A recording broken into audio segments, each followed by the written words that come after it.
Alhamdulillah hamdan katsiran tayyiban mubarakan fih mubarakan alaih kama yuhibbu rabbuna wa yarda. Ashhadu an la ilaha illallah wahdahu la syarika lah wa ashhadu anna Muhammadan abduhu wa rasuluh la nabiyya ba'dah. Allahumma salli wa sallim wa barik ala Muhammad wa ala alihi wa ashabihi wa man tabi'ahum bi ihsan ila yaumiddin, amma ba'd. Usikum wa iyaya bi taqwallah faqad fazal muttaqun. Qala ta'ala fi kitabil karim, A'udzu billahi minasy syaithanir rajim. Ya ayyuhalladzina amanu taqullaha haqqa tuqatih wa la tamutunna illa wa antum muslimun. Ma'asyiral muslimin, sidang jamaah Jumat yang dirahmati Allah Subhanahu wa taala. Sebelum kami menyampaikan materi khutbah Jumat di siang hari ini, terlebih dahulu marilah kita panjatkan puji syukur alhamdulillah kehadirat Allah Subhanahu wa taala yang telah mencurahkan nikmat-Nya kepada kita semua, di antaranya nikmat iman, nikmat Islam, serta nikmat kesehatan. Marilah pemberian Allah yang sangat berharga ini benar-benar kita syukuri dengan cara mari kita senantiasa meningkatkan kualitas iman, kualitas ketakwaan kita kepada Allah Subhanahu wa taala, berupaya melaksanakan semua perintah-perintahnya dan menjauhi semua yang dilarangnya. Ma'asyiral muslimin, sidang jamaah Jumat yang dirahmati Allah Subhanahu wa taala. Pada kesempatan khutbah Jumat di siang hari ini, kami akan mengangkat suatu tema hidup bahagia, mati masuk surga. Hadirin sekalian yang dirahmati Allah Subhanahu wa taala, setiap muslim tentunya mereka semua berharap dan bercita-cita hidup bahagia, baik di dunia maupun bahagia di akhirat. Sebagaimana doa yang kita panjatkan setiap hari, Rabbana atina fid dunya hasanah wa fil akhirati hasanah wa qina azabannar.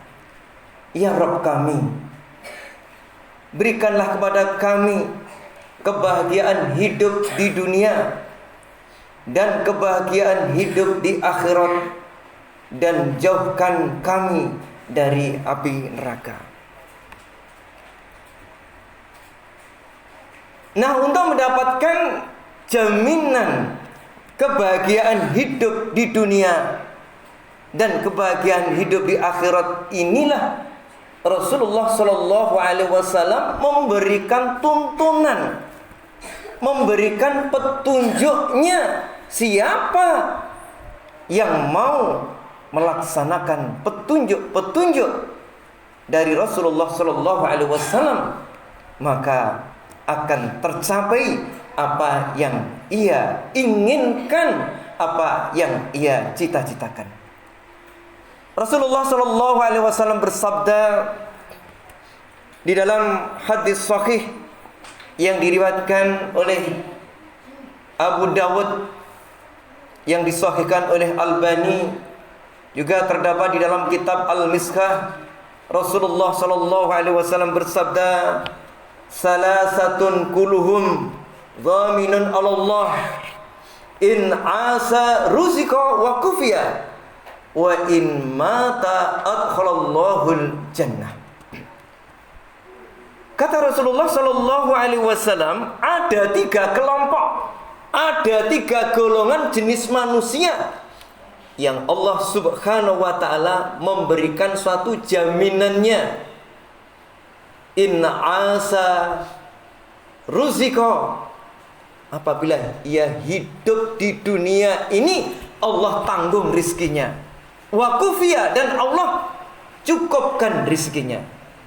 Wa in mata, apabila meninggal, adkhalallahul jannah, maka Allah jamin Allah akan memasukkan ke surga.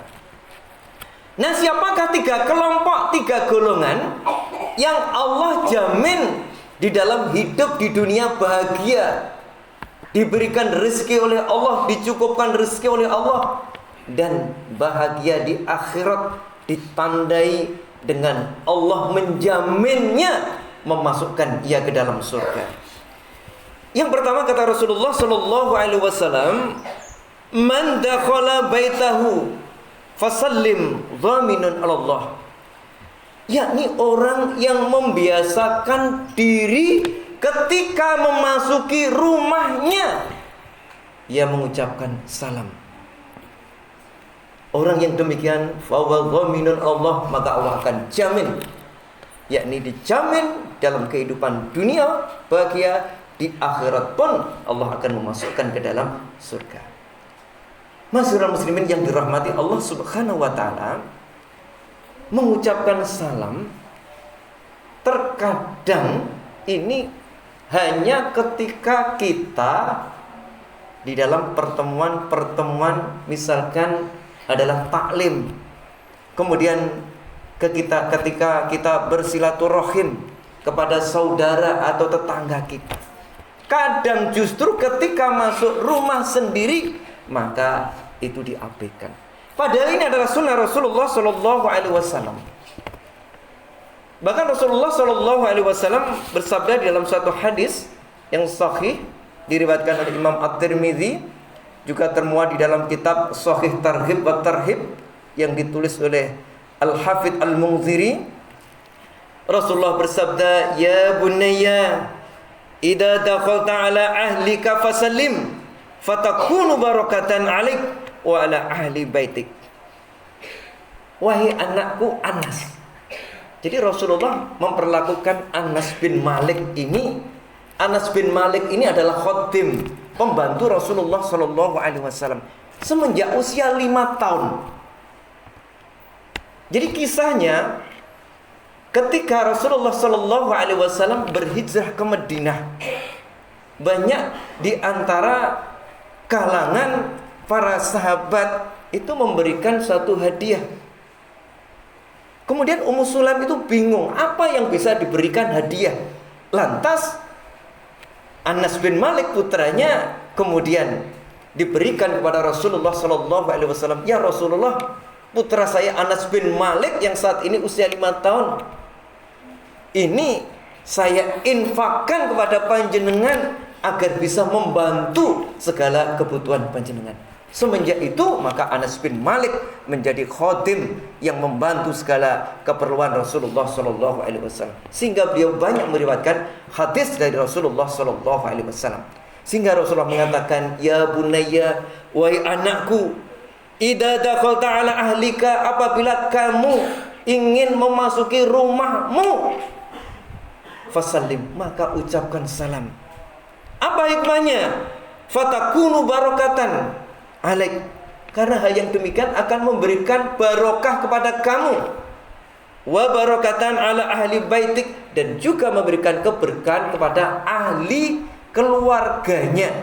Jadi kalau dalam kehidupan kita, rumah kita agar bisa berkah, maka biasakan mengucapkan salam ketika masuk rumah. Di dalam Al-Quran surat An-Nur ayat 11, Allah berfirman, "Fa idza dakhaltum buyutan fasallimu ala anfusikum tahiyatan min indillah mubarakatan thayyibah Kadzalikallahu yubayyinu lakumul ayati la'alakum ta'qilun. Maka apabila memasuki suatu rumah dari rumah-rumah ini, hendaklah kalian memberi salam terhadap penghuninya, yang berarti memberi salam kepada dirimu sendiri. Salam yang ditetapkan dari sisi Allah, yang diberi berkat lagi baik. Demikianlah Allah menjelaskan ayat-ayatnya bagimu agar kamu memahaminya.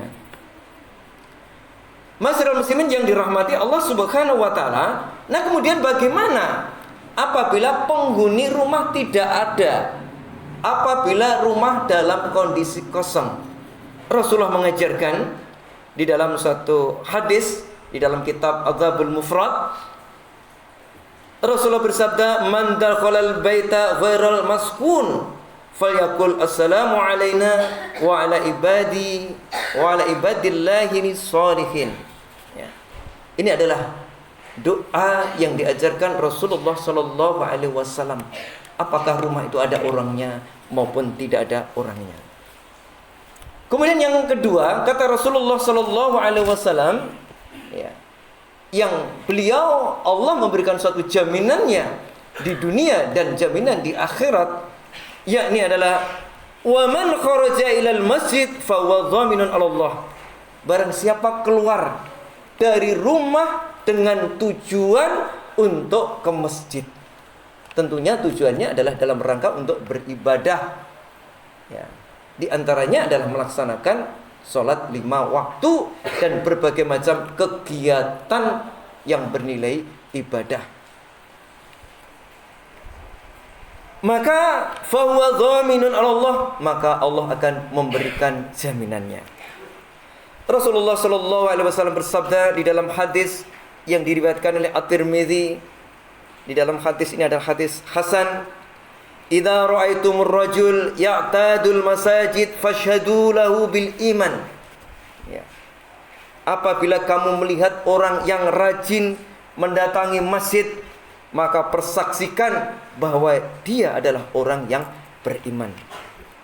Kemudian lantas Rasulullah menyitir ayat di dalam surat At-Taubah ayat 18, "Innama ya'muru masajidallah man amana billahi wal yaumil akhir wa aqama as-salata wa ataz zakah wa lam yakhsha ilallah fa saulaika yakunu minal muhtadin." Sesungguhnya hanya saja orang yang memakmurkan masjid-masjid Allah adalah orang-orang yang beriman kepada Allah dan beriman kepada hari akhir.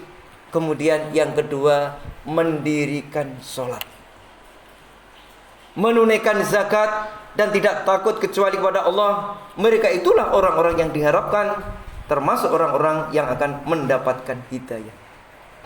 Di dalam ayat ini disebutkan wa aqamas shalah.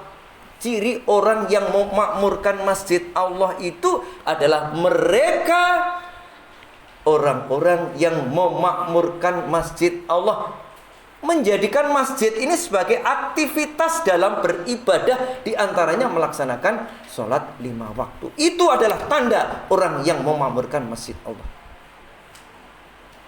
Masyiral muslimin yang dirahmati Allah Subhanahu wa taala. Kemudian Rasulullah sallallahu alaihi wasallam bersabda di dalam hadis yang diriwayatkan oleh Imam Bukhari dan Imam Muslim, "Man ghada ilal masjid aw raha a'adallahu lahu nuzula minal jannah kullama ghada aw raha." Rasulullah bersabda, barang siapa pergi ke masjid, membiasakan diri untuk pergi ke masjid, tentunya dalam kaitannya untuk beribadah, melaksanakan sholat 5 waktu dan aktivitas ibadah yang lainnya. Orang yang membiasakan itu di pagi hari atau di sore hari, maka Allah akan sediakan tempatnya di surga. Allah akan sediakan, yakni adalah tempat tinggal di surga. Setiap ia berangkat di pagi hari dan di sore hari, Allah sudah siapkan bangunan di surga. Masyiral muslimin yang dirahmati Allah Subhanahu wa taala, yang menjadi pertanyaan kita, apakah memakmurkan masjid Allah itu hanya berlaku untuk laki-laki? di dalam ayat Al-Quran dengan menggunakan kata-kata man, yang berarti adalah orang, ini lil akli, orang yang berakal, ini adalah mencakup laki-laki dan perempuan. Di dalam hadis sahih di Bukhari dan Muslim tadi juga dikatakan man ghada au roha, siapa yang berpagi-pagi dan bersore hari dengan menggunakan lafaz man, itu juga berlaku bagi laki-laki dan perempuan. Sehingga masjid ini tidak hanya khusus untuk laki-laki saja, sehingga kaum perempuan yang mereka juga berhak mendapatkan surga Allah Subhanahu wa taala ini juga hendaklah juga diwadahi untuk aktivitas. Masyarakat muslimin yang dirahmati Allah Subhanahu wa taala, memang seringkali ketika perempuan datang ke masjid untuk melaksanakan ibadah, laki-laki akan dikatakan nanti akan timbul fitnah. Tetapi giliran kaum wanita pergi ke mall, pergi bekerja, pergi ke pasar, ini nampaknya biasa-biasa saja, tidak dikatakan fitnah. Makanya Rasulullah SAW ada 7 hadis yang ini dijadikan argumen bahwasanya perempuan lebih utama sholat di rumah. Ternyata setelah diteliti oleh Majelis Tarjih Muhammadiyah, silahkan dibaca di dalam majalah, yakni di majalah Suara Muhammadiyah, tentang 7 hadis perempuan lebih utama sholat di rumah. Ternyata hadisnya adalah dhaif. Kemudian 18 dalil sahih dari Al-Quran dan Sunnah yang menyatakan perempuan lebih utama sholat di masjid apabila memenuhi persyaratan. Nah, apa persyaratannya? Di antaranya adalah kondisinya aman, menutup aurat, mendapatkan izin dari suaminya, kemudian tidak menggunakan wewangian yang itu bisa menimbulkan fitnah, dan kemudian ada tempat tersendiri di belakang. Ya, maka hal yang demikian bila dirasa aman dari fitnah itu lebih utama mereka melaksanakan sholat di masjid, melaksanakan sholat di jamaah. Masyiral muslimin yang dirahmati Allah Subhanahu wa taala, tradisi zaman Rasulullah Shallallahu alaihi wasallam, para wanita itu melaksanakan sholat berjamaah di masjid. Setidak-tidaknya kita jumpai di dalam hadis sahih di kitab Bukhari dan kitab Muslim, semua berasal dari istri Nabi. Tetapi anehnya, hadis ini dikalahkan dengan hadis-hadis yang menyatakan bahwa lebih utama sholat perempuan di rumah. Di dalam satu hadis sahih dari Ibu Aisyah radhiyallahu an, Rasulullah sallallahu alaihi wasallam bersabda, in kana Rasulullah sallallahu alaihi wasallam la yusalli subha fayansarifun nisa muta'allifat bi murutihinna ma ya'rifna minal ghalas. Dari Ibu Aisyah yang mengatakan, jika Rasulullah sallallahu alaihi wasallam melaksanakan sholat subuh, maka para wanita yang ikut berjamaah datang dengan cara menutup di wajah mereka dengan tanpa diketahui seorang pun karena hari masih kondisi gelap. Jadi tradisi wanita zaman Nabi itu sudah ada melaksanakan sholat berjamaah. Kemudian di Ummu Salamah di dalam kitab Muslim, Rasulullah bersabda, anna nisaa fi ahdi Rasulillah sallallahu alaihi wasallam kana idza salamna minal maktubah. Ya. Jadi dikatakan bahwa para wanita di zaman Rasulullah SAW, jika mereka telah selesai melaksanakan sholat maktubah. Sholat maktubah itu apa? Sholat wajib. Jika para wanita selesai melaksanakan sholat maktubah, maka mereka bersegera beranjak pergi dari tempat sholat. Sementara kaum laki-laki menunggu sejenak hingga para wanita bubar. Ini hadisnya sahih di dalam kitab Muslim. Tetapi ini jarang untuk dibuka, sehingga terkesan para wanita itu tidak boleh melaksanakan sholat jamaah di masjid. khawatir kalau timbul fitnah. Tetapi ketika ke pasar, ketika bekerja, ketika ke tempat-tempat umum, itu bebas, ya, tidak dikatakan fitnah. Giliran ke masjid dikatakan fitnah. Nah, ini seharusnya yang perlu kita kritisi. Karena para wanita itu pun juga berhak untuk mendapatkan surga Allah Subhanahu wa taala. Masyarakat muslimin yang dirahmati Allah Subhanahu wa taala. Kemudian yang terakhir, orang yang mendapatkan jaminan Allah, yakni jaminan di dunia akan diberikan suatu kebahagiaan dan di akhirat akan dijamin dimasukkan ke dalam surga, yakni adalah man kharaja fisabilillah fa huwa dhaminun 'ala Allah. Barang siapa yang keluar dengan tujuan, keluar dari rumah dengan tujuan untuk berjihad di jalan Allah, maka Allah akan menjamin ke masuk surga. Allah berfirman di dalam surat Al-Ankabut ayat 69, "Walladzina jahadu fina lanahdiyannahum subulana wa innallaha lama'al muhsinin."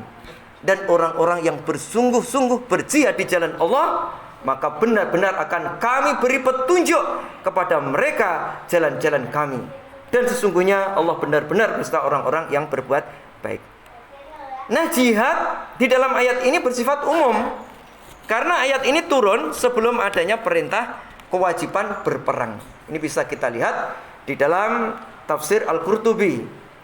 Kemudian Ibnu Abbas dalam tafsir Al-Qurtubi menjelaskan jihad di dalam ayat ini adalah walladzina jahadu fi ta'atina lanahdiyannahum subula thawabina.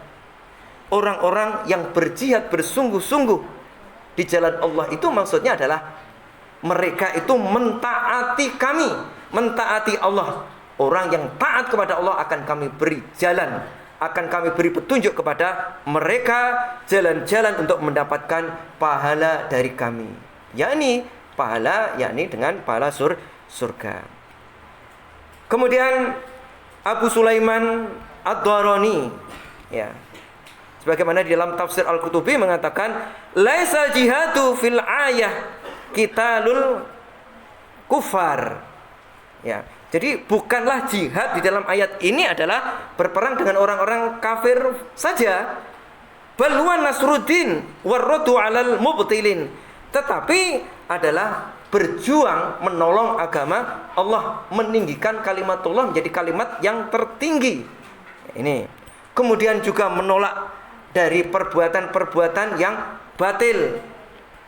Serta juga menjauhkan diri dari sifat-sifat kezaliman dan kemudian memuliakan, yakni dengan amar ma'ruf nahi mungkar, menyerukan yakni dengan perintah untuk melakukan kebaikan dan menjauhkan dari kemungkaran. Itulah makna jihad secara umum, ya, yang seharusnya ini kita tidak hanya terfokus pada jihad di dalam perang, ya. Dan jihad yang tertinggi dikatakan wa minhu mujahada an-nufus fi taatillah. Jadi jihad yang tertinggi di situ adalah ketaatan kepada Allah, wa wal jihadul akbar. Ini adalah merupakan jihad yang terbesar.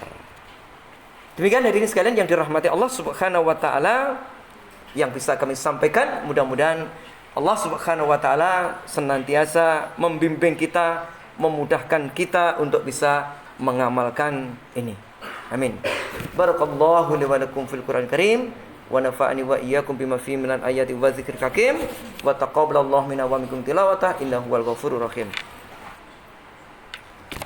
Alhamdulillahilladzi arsala rasulahu bil huda wa dinil haqq liyudhhirahu 'ala ad-dini kullih wa kafaa billahi syahida. Asyhadu an la ilaha illallah wahdahu la syarikalah wa asyhadu anna Muhammadan abduhu wa rasuluh la nabiyya ba'dah. Allahumma shalli wa sallim wa barik ala Muhammad wa ala alihi wa ashabihi ajmain. Amma ba'd.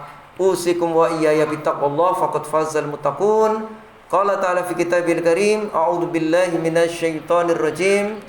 Ya ayyuhalladzina amanu taqullaha wa qulu qawlan shadida yusli lakum a'malakum wa yaghfir lakum dzunubakum wa may yuti'illah wa rasulahu faqad faza fawzan 'azima. Masyiral muslimin, jamaah salat Jumat yang dirahmati Allah Subhanahu wa taala, sebagai natijah kesimpulan khutbah kami bahwasanya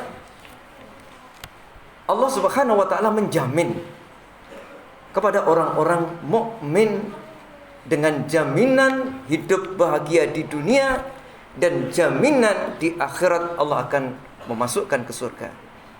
Siapakah yang dijamin? Di antaranya adalah orang yang membiasakan diri untuk mengucapkan salam ketika masuk rumahnya sendiri. Yang kedua, orang yang keluar dari rumah menuju masjid dalam rangka untuk melaksanakan ibadah. Dan yang ketiga adalah orang yang keluar dari rumah dengan tujuan adalah berjihad, bersungguh-sungguh berjuang di jalan Allah Subhanahu wa taala, baik dengan jiwa, raga, serta kemampuan apapun yang dimiliki dalam rangka li'ila'i kalimatillah hiyal ulya. Menjadi kalimat Allah kalimat yang tertinggi. Demikian hadirin sekalian yang dirahmati Allah Subhanahu wa taala, materi khutbah yang bisa kami sampaikan. Semoga Allah Subhanahu wa taala senantiasa mengampuni dosa-dosa kita, membimbing kita ke jalan yang benar, serta memberikan kemudahan bagi kita semua untuk melaksanakan amal-amal soleh ini, sehingga kita menjadi orang yang bahagia, selamat di dunia hingga di akhirat kelak. Amin. Bismillahirrahmanirrahim. Alhamdulillahirabbil alamin. Allahumma shalli wa sallim wa barik ala Muhammad wa ala ali Muhammad walhamdulillahirabbil alamin. Allahumma ighfir lil muslimina wal muslimat wal mu'minina wal mu'minat al ahya'i minhum wal amwat innaka sami'un qaribun mujibud da'wat. Rabbana zalamna anfusana wa illam taghfir lana wa tarhamna lanakunanna minal khasirin. Rabbana la tu'akhidna in nasina aw akhtana. Rabbana wa la tahmil alaina isran kama hamaltahu ala alladziina min qablina. Rabbana wa la tuhammilna ma la taqata lana bihi wa'fu 'anna waghfir lana warhamna anta maulana fansurna 'alal qaumil kafirin. Allahumma inna nas'aluka al-huda wat tuqa wal afafa wal ghina. Rabbana hab lana min azwajina wa dhurriyyatina qurrata a'yun waj'alna lil muttaqina imama. Rabbana atina fid dunya hasanah wa fil akhirati hasanah wa qina azabannar. Subhana rabbika rabbil izzati amma yasifun wa salamun alal mursalin walhamdulillahi rabbil alamin.